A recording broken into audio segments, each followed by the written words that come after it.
I have decided that my most important mission in this life is to give people hope, because without hope, we do nothing. And particularly if our children do nothing, then we may as well give up.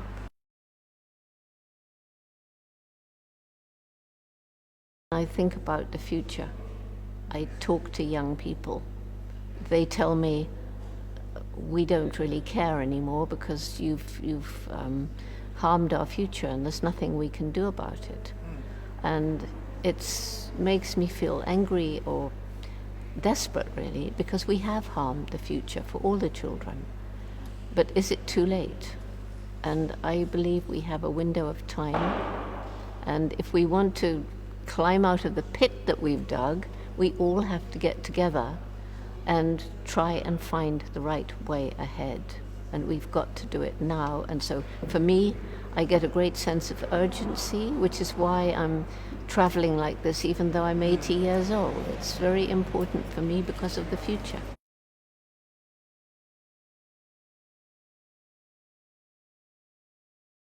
First of all, I lived in the forest and learned about the chimpanzees, and that was my dream come true. And then when I realized that chimpanzees were declining in numbers and forests were being destroyed, I knew I had to leave the forest in order to try and save the forest and save the chimpanzees. I had the opportunity to fly over Gombe National Park, which is very small, and I saw outside the park where there had been forest, it had gone, and there were bare hills. And the people were more than the land could support, and the land had lost its fertility. And that's when I realized if we don't improve the lives of the people, there's no way we can even try to save the chimpanzees.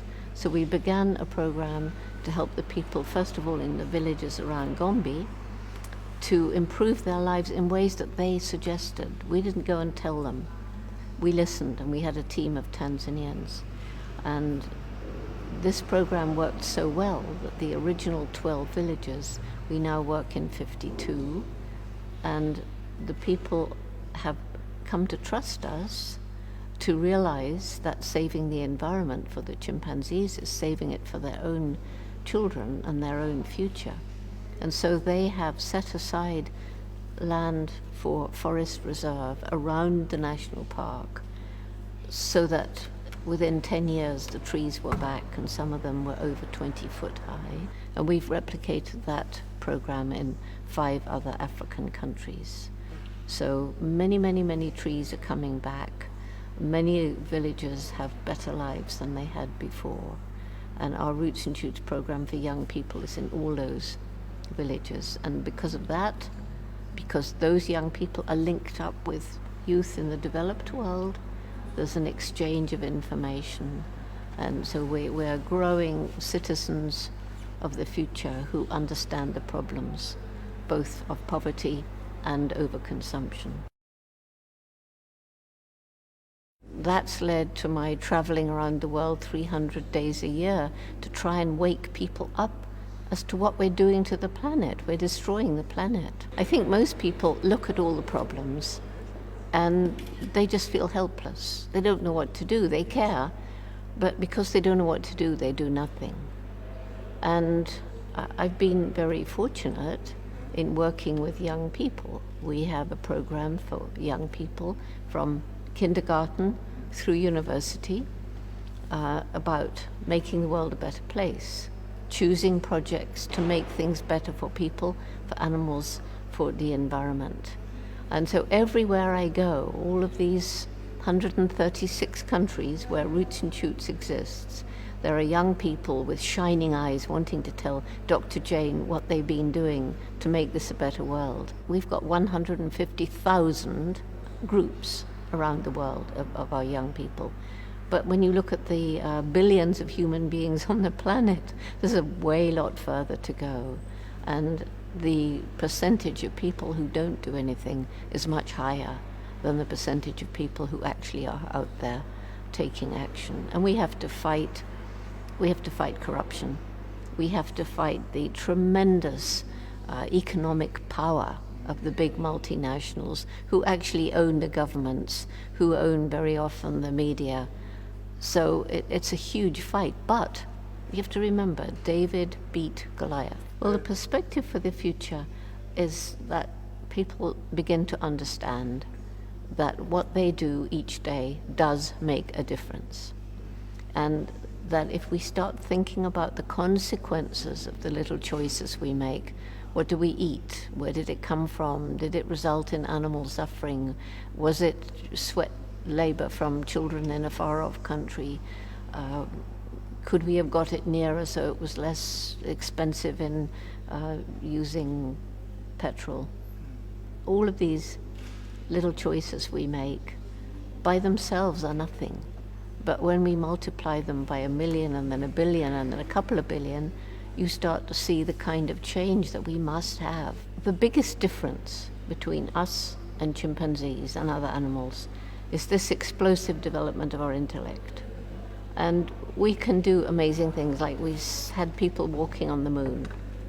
And I believe that that's because we invented a way of communicating with words so that we can talk about the past, plan the future, and have a discussion. So how is it possible that the most intellectual being that's ever walked on the planet is destroying its only home? The biggest problem, really, has been lack of funds. Raising funds is really difficult. And we need some funds to make our programs work. So it's a constant battle to get the funding necessary to do what we know will make the world a better place. So we're doing pretty well with very little money. We could do even better if we had more. And then, of course, trying to get through to the politicians and the big business is another very tough. It's pretty tough, different in different countries. I feel a kind of desperation, I feel a kind of shame of my species, but at the same time that's counterbalanced by the people I meet who truly are inspirational. And I think the secret is that there's been a disconnect between the clever brain and the human heart, love and compassion. And I don't think we can achieve our true human potential until we work with head and heart in harmony. That's the message. That's what Roots and Shoots is aiming for. That's what I talk about all the time. And how do we get this message through to the politicians, to the big corporations? Well, one, it's by telling stories and getting into the heart. Two, we have to persuade enough of the general public to not buy products that are made in a unethical way, and to support politicians who make decisions to, like, say you have a politician who understands that when you buy a gallon of gas, of petrol, you're actually paying much, much less than the total cost if you look at the environment and so forth. But if they put the price up, then everybody says, no. So we have to have the ordinary people prepared to tighten their belts and support the political decision. At the moment, we just point fingers at the politicians and say how pathetic they are. But when they try not to be pathetic, everybody turns against them. So it's us. It comes back to the general public. The most important thing I would say to people, because everybody's different, everybody can do different things at a different level, but the simple way is to think about the consequences of the choices you make each day.